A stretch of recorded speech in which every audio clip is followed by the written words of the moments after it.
దామోదర్ మీరు ఒక నిమిషం హోల్డ్లో ఉండండి. అసలు నిన్న దీనికి సంబంధించి పవన్ కళ్యాణ్ ఏం కామెంట్ చేశారో ఒకసారి చూద్దాం.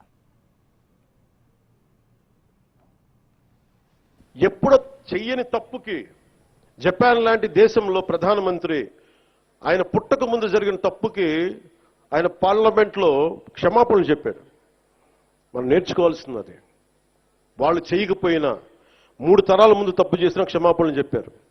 నేను ఈ రోజున అడుగుతుంది టీటీడీ బోర్డు పాలక మండలి చైర్మన్ గారు కానీ, సభ్యులు కానీ, ఈఓ కానీ, ఏఈఓ కానీ, మీరు ప్రెస్ మీట్ పెట్టి క్షమాపణలు చెప్పండి.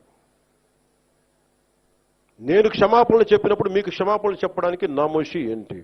బాధ్యత తీసుకోండి, బాధ్యత తీసుకోవాలి. ఇది చాలా బాధ కలిగించేది. మాకు సంబంధం లేదంటే ఎట్లా? నా తప్పు కాదంటే రాజు 7 చేపలు కదలా, మరి ఎవరు చేస్తారు ఇది? నాకేం సరదా నాకు క్షమాపణలు చెప్పడం?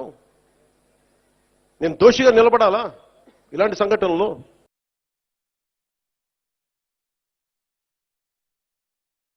తప్పులేదు, చెప్పినంత మాత్రాన చనిపోయిన వాళ్ళు బతికి రారు కదా. ఇవన్నీ ఎవరో ఏదో మాట్లాడారంటే వాటికన్నిటికి స్పందించాల్సిన అవసరం లేదు. కాకపోతే తప్పిదం జరిగింది, అది ఎలా జరిగింది, ఎట్లా జరిగింది అనేది ఎంక్వైరీ చేస్తారు.